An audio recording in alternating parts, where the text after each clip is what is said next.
Hi, and welcome to the Flute Talk podcast, where we talk about all things flute. If you're looking for more tips or lessons from Emily, please check out musigy.com for all the sheet music, transcriptions, albums, books, and flute lesson packages. That's musigy.com, MUSOGY.com. Also, if you're looking for posters, fingering charts, or merch, you can head over at our merch store at store.theflutechannel.com for all your flute needs. If you want to help us on a monthly basis, you can also consider joining us over at Patreon for as little as $2 a month. This helps us make more great content for you. Check the description for more info. Now on with the show.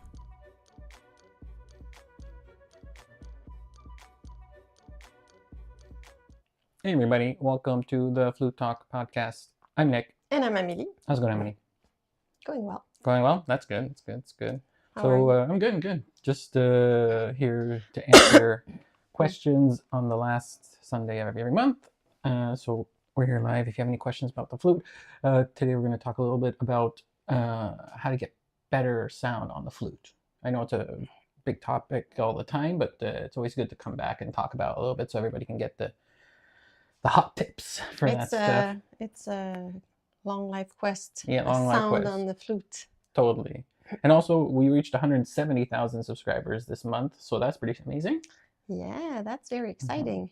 Pretty cool. So yeah, just to kind of jump onto the question at hand about the sound and stuff like that. So what are some things that you generally see in students, or how do you kind of go about getting better sound on the flute? First, I think listen. So listen to some good flute sounds so you really know how it should sound, and what type of sound you are looking for. Because let's say you have, some people have lessons, some people don't. If you have lessons, it's once a week. The rest of the time, you're practicing on your own. So you're your own teacher most of the time.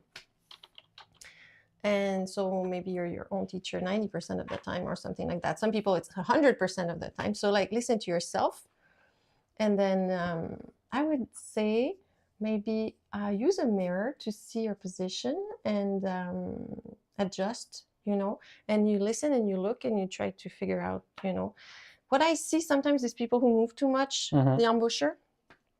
It's not stable enough, and they change a lot between different registers. So that's stuff that I see sometimes, lack of stability. I would think that usually you play your best note, and that's going to be probably the position that's the closest to your best sound. Okay. Yeah. Can you excuse me 1 second? Yeah. I'll go and blow my nose. Oh, okay. We got a live blows nose situation. Yeah, I'm sorry. I'll be back. No problem. So stand by for technical difficulties of the nose kind. Yeah, so I'm just wondering where everybody is today. That's where everybody is listening in. If you let us know in the chat, or even let us know in some of the comments. But yeah, we also have our Patreon as well, which is patreon.com/flute channel. There you can help us out as well. For as little as $2 a month, but you can also pay $5 a month and get all our videos ad-free and all that stuff. You probably heard the blow nose on the live on the microphone. So, apologies for that. Sorry about that. Hopefully we'll be able to edit it for the audio portion of the podcast. But here on the live, anything goes. So yeah, what were you going to say after? What were you going to go on with the sound? The sound. Yeah, and then there's air support, Flute because it's all about air. You don't have air, you don't have sound. So breathing and managing your air and having a constant airstream that's that has a good pressure, it's very important. And then you'll change the airspeed if you play low or if you play fast. Lower will be a slower air, warm air, higher, cold air, faster air. And so there's that airstream, listening, having a pretty stable position. Personally, I don't move the upper lip. I just leave it there, and it's the lower lip that moves a little bit in the jaw. Okay. I think you do the same. Yeah, maybe. I mean, just I guess so. Yeah. I think that's how I learned. Yeah. And it's stable and efficient. So, yeah. Then there's all like articulation that's also linked to the sound, because that's the beginning of your and sound. That's another way of, if you want to kind of. It's also linked to it. Like it all goes together. Yeah. Well, when you work about it in a practice room, for instance, do you try to sometimes break it down, like when you're in your pieces, or do you break it down more in technical studies, or when you're just doing sound studies, or do you kind of do it all the time? I kind of do it all the time. I try to integrate all of that. And like if I practice something that's detached, very often I'll play it slurred, just to have the feel of the airstream that's like very stable. And then I add the tonguing, keeping that same airstream, just to remind myself of the feeling, you know? Oh yeah.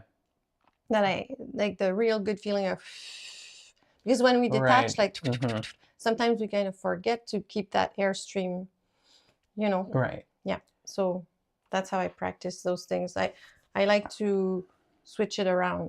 Do you also like to, when you're doing sound practice, or let's just say sound practice, but like, do you like recording yourself so you can hear back? Because do you try to do more of like listening by ear while you're playing, or do you also listen by ear playing and also record and then listen back and then kind of make an adjustment? Because that is a, you know, wherever that microphone is recording, that's like another set of ears, you know what I mean? So you're kind of like hearing outside your head flute voice or flute head voice. When I practice just sound exercises, I tend to not record. Maybe I'll watch in a mirror or something like that. Oh, okay. But to see like specific things that are happening, so you can, when you look in a mirror, is that why? Yeah, to see, you know, like if I'm stable and stuff like that. Okay.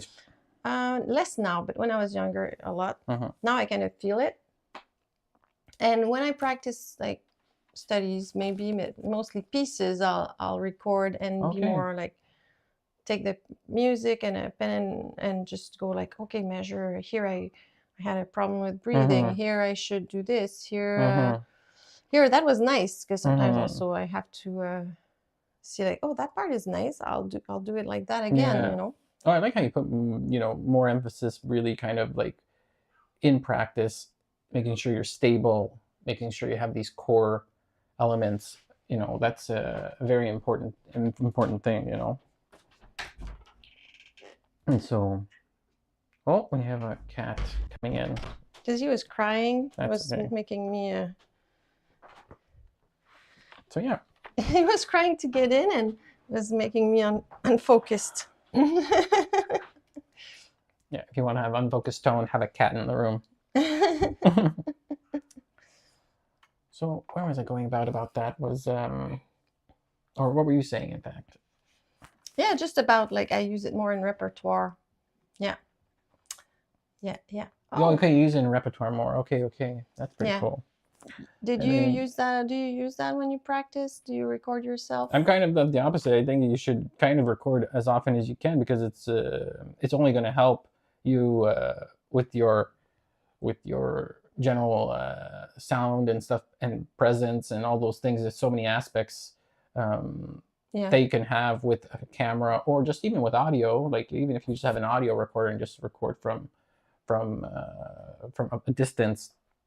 Yeah, it's really helpful if you have the time. I don't see that it's the opposite. It's just for me. I don't have time to. I don't have time to record my whole practice and listen to it. Oh no, I don't mean. Oh, it's not recording the whole practice. I mean, just you record. I mean, always have the ability. For me, I like having the ability to record anytime, so I can have an aspect to break down. Usually, I only record like little snippets, you know, of important stuff, and then listen back and be like, is it really what I wanted to sound like? You know. Sometimes we're surprised, because what we think we're doing is not necessarily exactly what we're doing. That's. I would say I'm always surprised when I'm recording back, and then that way I can just quickly change on the fly, and then that way, if I'm playing live or playing with people and I hear something, I can kind of adjust on the fly if something's wrong easier, because I've had that reference already. I'm trying to build up a certain block of like references, and also just abilities to and also just the ability to produce the sound that I want to make. Yeah, it's super important, I think. But yeah, so like here, Vero Scan, he wants to say, good morning and congratulations on releasing your first solo flute album. I should look into that piece. Never heard of it. Oh, the Telemann flute sonatas, yeah, or flute Fantasias. I should probably also update and increase my repertoire. Yeah, everybody should always increase their repertoire and learn new stuff all the time. Like Telemann, I would say, is a part of the canon or the pedagogy, the flute pedagogy. Yeah. A lot of people learn that, and a lot of people do that. So a lot of people have recorded it.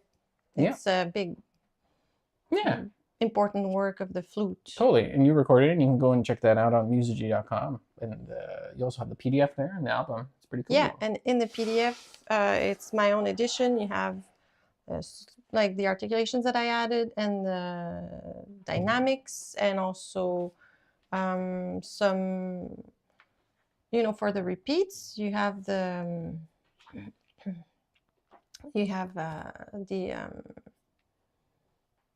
little extra that I added for the repeats. Bunch of stuff. There you go. Repeats. It's not improvisations because I wrote them, but I added some grace notes and some little flourishings. Okay. Yeah. So you can definitely check that out. So, but yeah, like there's always so many, and also like a lot of people don't hear, like you said, a lot of people, never heard of it. Sometimes there's little black holes of pieces that if you're a hobbyist or if you're learning flute, you can't learn everything all at once. But like there's always cool to learn new stuff. Yeah. It's important to set goals because it keeps us motivated. Right now, I kind of have to do that too, like figure out like my next playing project, and that's very important to do that, to keep it alive. Yeah. Yep. Try to find new listening stuff. I know there's not really like a list out there of like the newest and pieces of music coming out, but you can check out Flute World and all those things like that. But just go out and listen to stuff. The core stuff. I know like there's Bach sonatas, Handel sonatas. If you're looking for new stuff to listen to that might not be on your radar. There's also new people too that you can check out online as well too. So, and we have a bunch of flute pieces. Check out our flute playlist of repertoire. Like there's pop music, there's all types of music. So totally don't feel like because you don't know that piece, like it doesn't mean that you shouldn't explore it and stuff like that. It doesn't mean like because you're just discovering it now, just like so many people are discovering it now. Like a lot of people are always discovering new music. And if you if you go on stuff like Tom play and stuff like that, you get a big selection with accompaniment. So if you don't have people to play with, at least you have an accompaniment recorded. Totally. And you can learn like the basic repertoire, like that's part of the flute repertoire. That's the classical. But you can also learn some pop songs or movie music and stuff like that. And they put them by level of difficulty: easy, intermediate, advanced. So if you it's easy to search. So it can be a way to find little pieces that you want to work on. Also, like I feel our methods, they have like it's everything inside. Everything's in there. Studies, techniques, sound exercises. So if you don't know what to practice, that's a very good start. Yeah, there's so many tools online that you can do as well. Like you have YouTube. You also have like so many other tools at your disposal. Play alongs. You can always play back with also YouTube tracks. You can also play back with whatever. There's a lot of YouTube tracks of some pianists just put recordings of the accompaniment of some flute pieces and stuff. So it's amazing. You have a lot of for free, and also like even all those also ABSMR and Trinity College, all those exams, they have a list of repertoire. So you can be like, I think I'm grade 3, and then you can read the repertoire. And you can even buy some of them, they have books you can buy, and you have all that music. So there's a lot of resources out there. It's pretty amazing.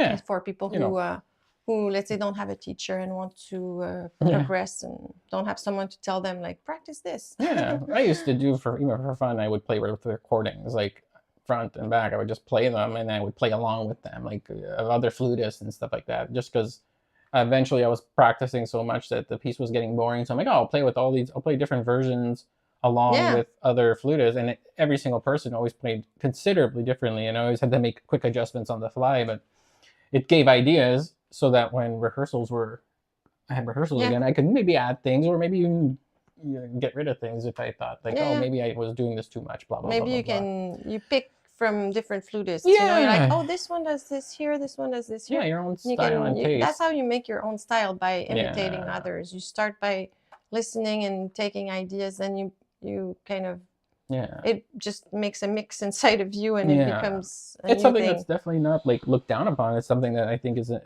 kind of commonplace, and I think is just encouraged. I think it's well, and not a reliant. I had teachers who were like, don't ever do that, it all has to come from you. I've heard stories of like that too. Like, some really I don't agree with that. Like, who is born with everything inside of them and never needs any inspiration from outside? Like, that's exactly, it's a bit insane. So you have like those types of things that can happen. Like, you can, like, there's just so many resources. But yeah, if you guys have any questions, whoever's in the chat, let us know. And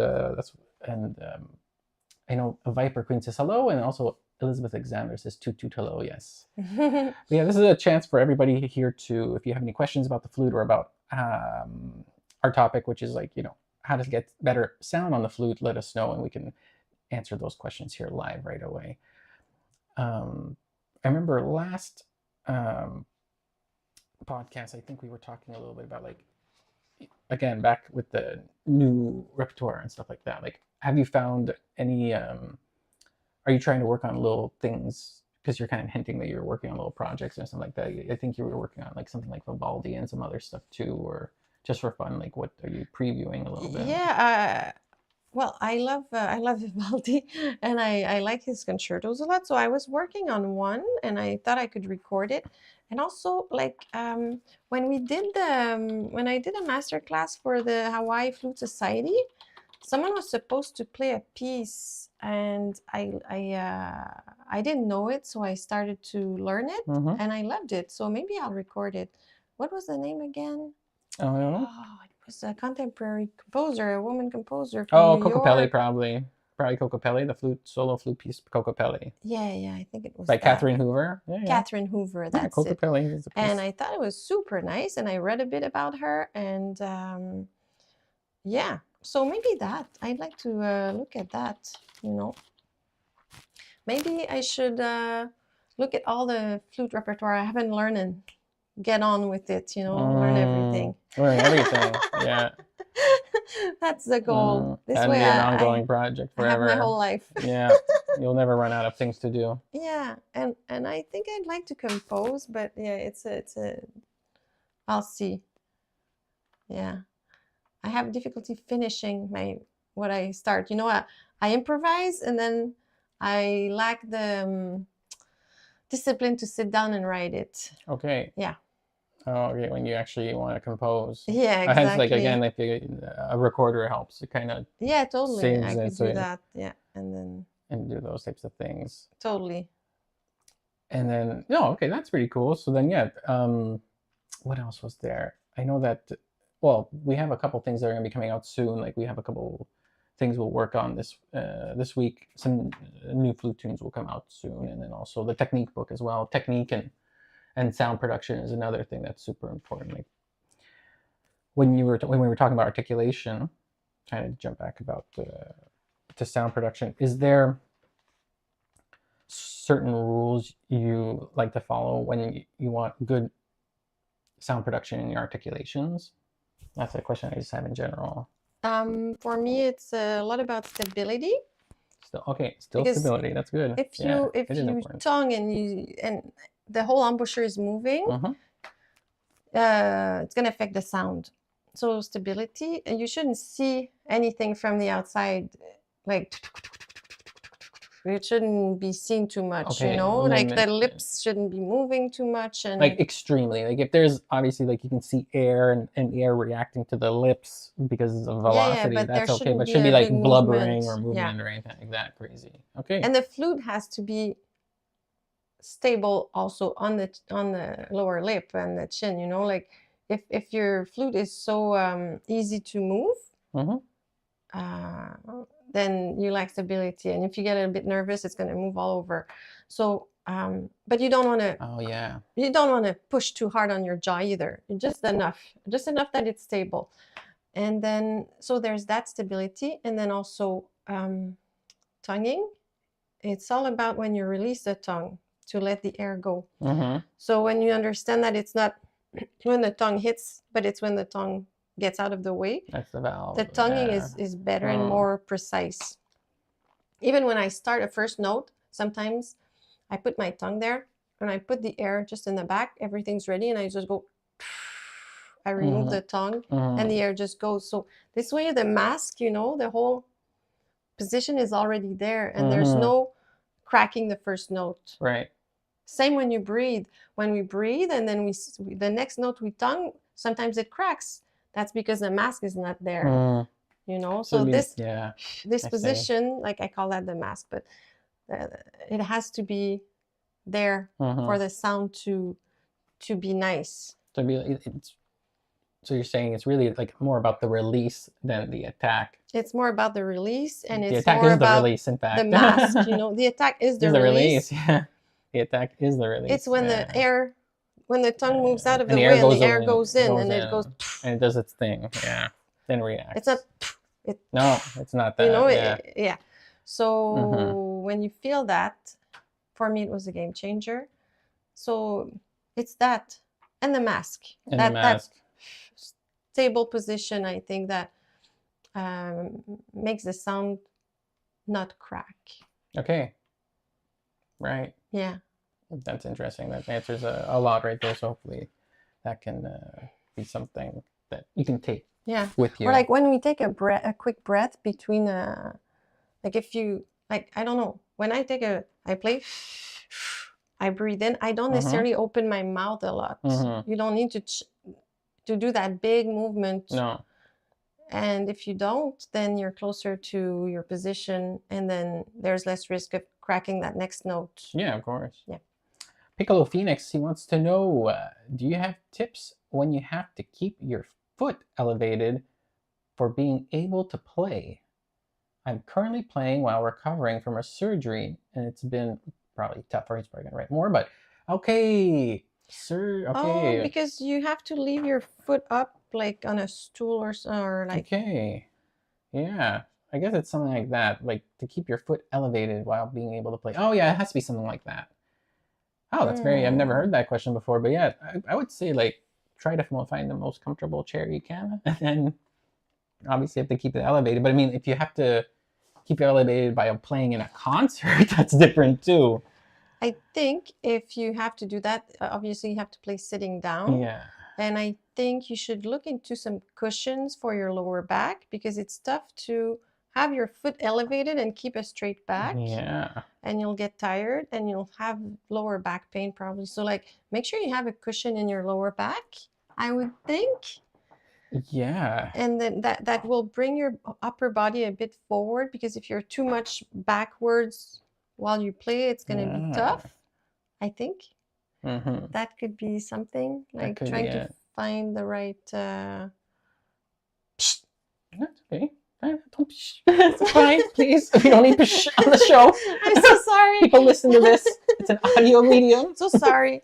Our cat is doing a little show in the back. Yeah. Cristiano, if you want to elaborate, Piccolo Phoenix, a little bit more, that would be great. But that's footstool. Yeah.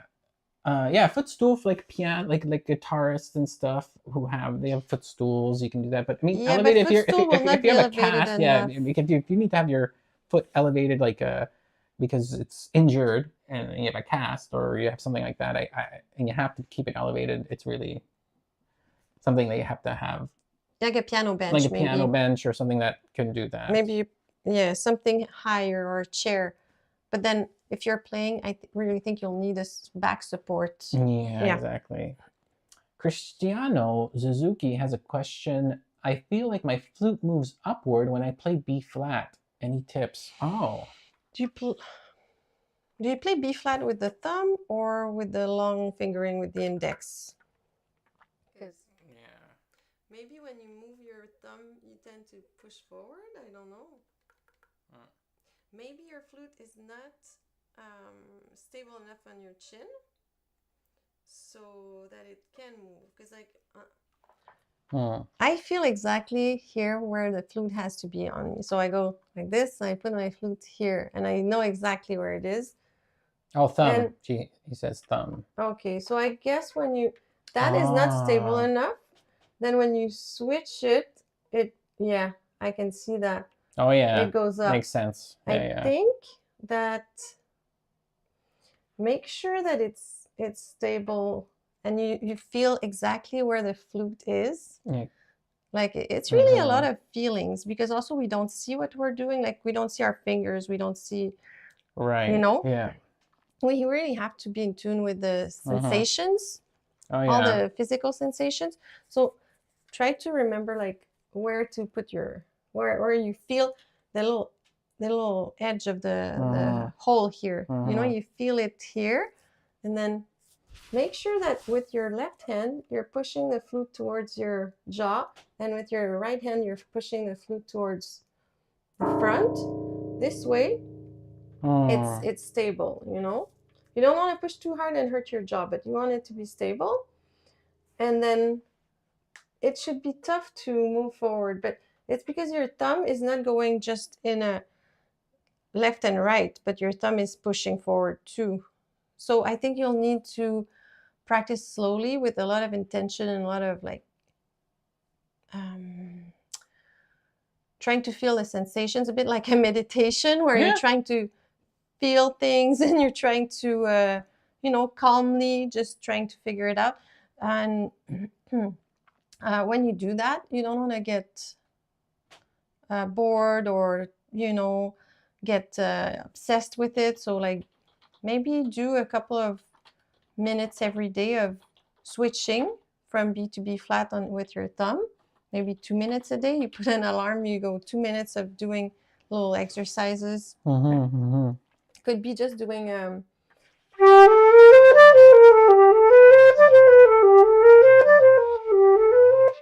know, something like that maybe. Again, what was it? I just did G, A, B, C, D and went back down. Once with the B natural, once with the B flat. So this way you switch, you know, or just do B flat B with the thumb like this. You know, little things like that, short things where you have to move your thumb. And maybe slowly, and try to be very mindful of how you feel at the head joint, you know, where it touches your lip. Nice. Like, yeah, I would say this similarly the same thing. Like if you're there, what I think when I hear that situation, Cristiano, is like basically like, I think your left hand's doing a lot of stuff that it shouldn't be doing. Just it could be that it could be a lot of like, you know, when I'm doing a thumb, I'm just trying to think of the reaction I do naturally when I do thumb. I have a little bit of an upwards reaction a little bit. So maybe just, you know, the thumb in that left hand is doing a lot. You know, it's going side to side. It's going up and down and side to side. It's also controlling a lot of what's going on in that index finger too, where control of how you're moving when you're going to start moving stuff in the left hand fingers, not the left hand thumb. You kind of have to, you move a little bit. There's stuff going on in that left hand when you think about it. Yeah, what you said made me think of something. Yeah, go ahead. That was my only thought. Maybe also it's because the fulcrum point of the index finger of the left hand is not well placed. No, because there might not be. You see, if you make a little hook with your index finger and you place your flute on the hook part, then like the thumb only moves left and right and up and down and not like forward and back. Forward and back, you want to call and that's that. it. Yep. So maybe it's your hand position. Yeah, maybe it's might be. Yeah, make sure you make a little hook. If you see that it's uncomfortable, your left hand and all that, look into bebop or something like that. There's like little extensions you can add on your flute, and it can help with the left hand position. Yeah, I would encourage going maybe to the flute specialist. He's really amazing. You can call them and talk to them. They have the most amount of accessories for flute.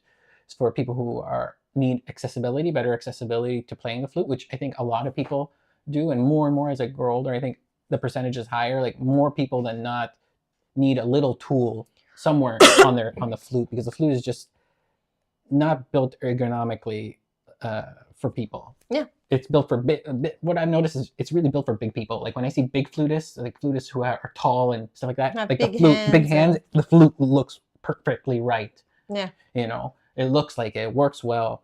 But for smaller people with smaller hands, I notice people that get extensions and stuff like that. So don't feel like you might, if you're not getting better, maybe you might need those things to get better, because the flute should come to you, not the flute.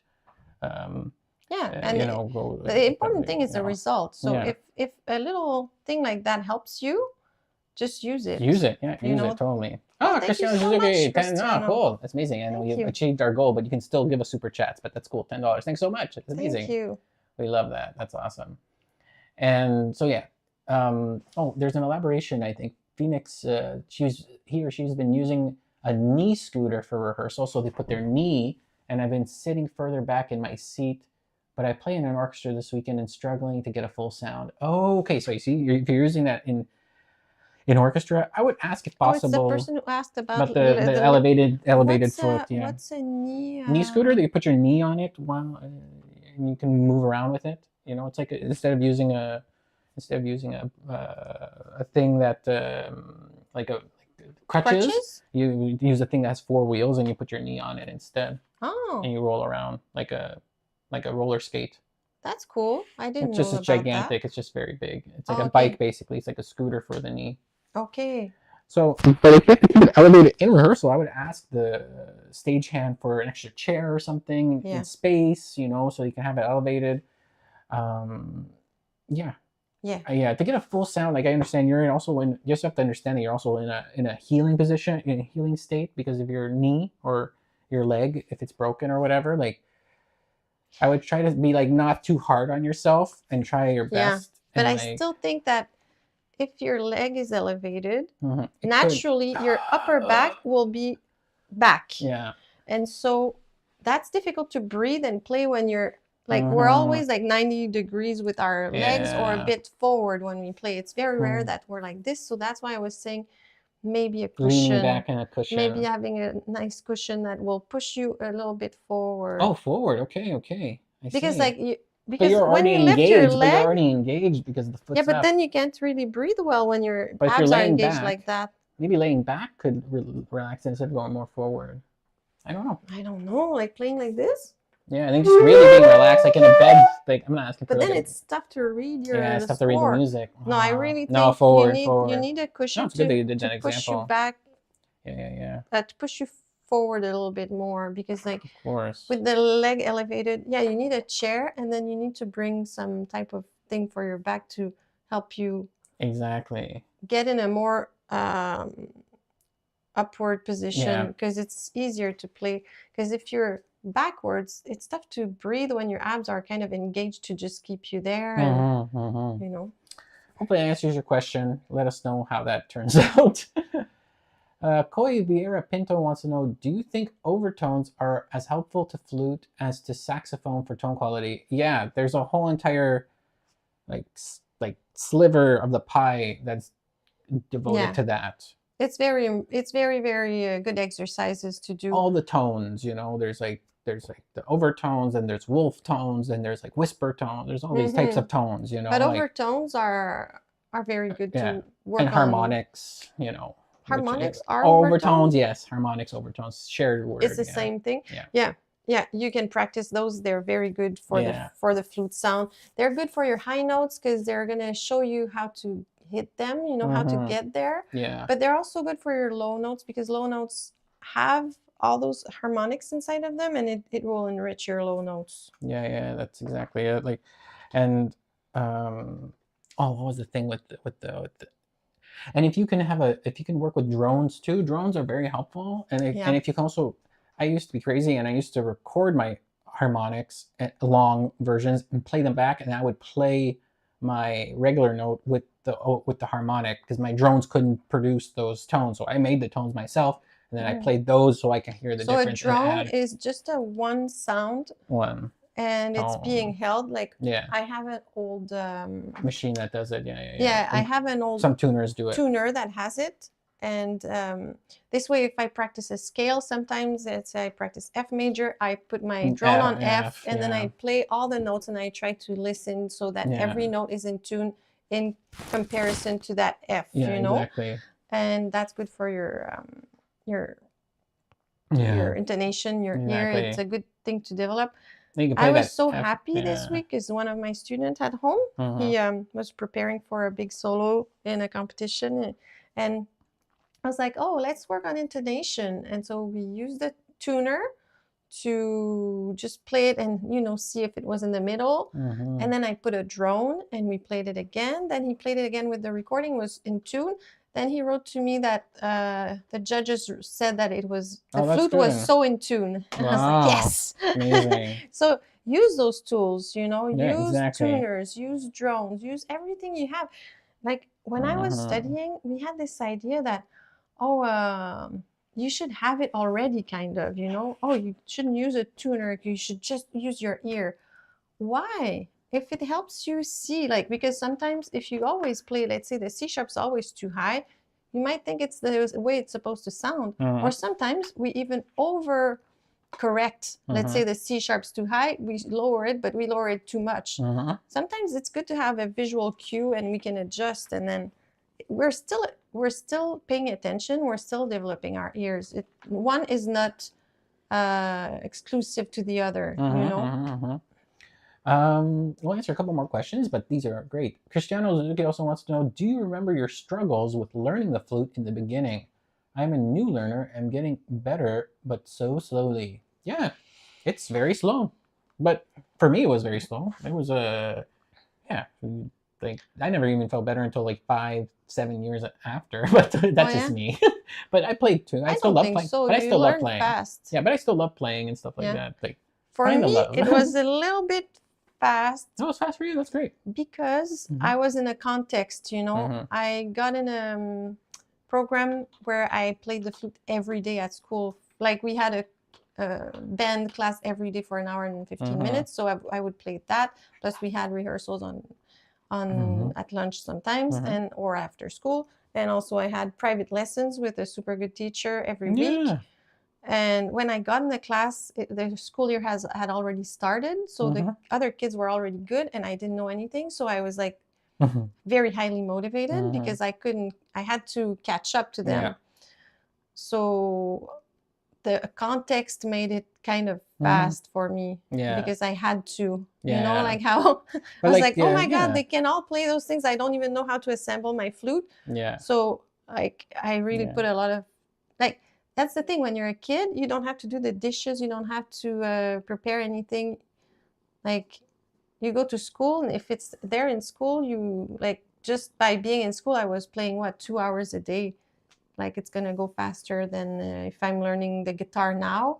I tried, and it's so slow for me now to learn the guitar because I don't practice enough. It's not in my, you know. Yeah. And maybe I'm slower than I used to be. Yeah, but it's not really important, the speed. It's important if you're having fun and if you feel like you're moving forward. The speed, I don't feel it's really important. Like we shouldn't focus too much on that. Yeah, just keep,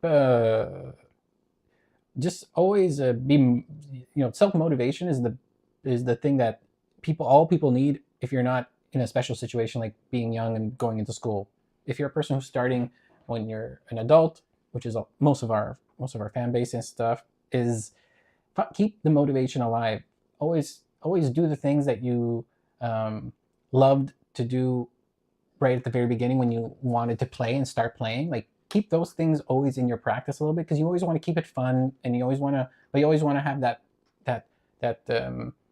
goal-oriented progress. You know, you want to have that feeling too, but that's one part of it. And keep goals, but you always want to embrace the fun feeling, listen to stuff, find whatever that motivation, core motivation is when you first started. That helps. But also you're making me think of something. What I notice in my students is that they tend to think that they're not evolving fast and it's not true. So you should always be careful with your impressions, because they're often not the right impression. Because like when you get better, your intention, your ear, what you want to do is always ahead of you. So you, like, let's say you have a teacher. When my students are able to do one thing, then I give them something more difficult. So they're kind of always struggling, because they're always trying the next thing that's a bit more difficult. So they feel that they're not improving. Exactly. So in that way, when they feel like that, I tell them, go back and play what you were playing a year ago. And they're like, oh my God, it's so easy. Because we forget where we were. And if you're learning, you're struggling. That's how it is. So in that sense, when I was young learning, I felt that it was taking a lot of time because I was struggling for a long time. But when I look back, I'm like, no, that was pretty fast, you know. But when I was doing it, I didn't feel that it was fast. I felt that I was struggling. Exactly. You know, so like sometimes our impressions can lie to us in a way. Yeah. Don't rely on your impressions. And don't lean on them. Just progress. You know, just keep learning, keep progressing. All those types of good aspects. When you're starting to question, like, oh, am I getting better? You know, those are good questions to ask, but just always keep on your regular schedule, the way you've been doing things. Don't think that you have to get rid of things out of your practice or anything. Just keep things flowing. It's just that voice, you know. It's about training and that maybe voice play to kind something you were playing a while back. Yeah. And you might be surprised that, oh, that was so difficult a year ago, and it's not so difficult now. You know. Yeah, that's a great question. You know, that's something that's and sometimes maybe you need an outside eye. Maybe there's one little thing you're doing. If you had a lesson with someone or something like that, that would just give you a little bump, you know. Yeah, for sure. Yeah, we've been talking about maybe doing a little group class thing a few times a year.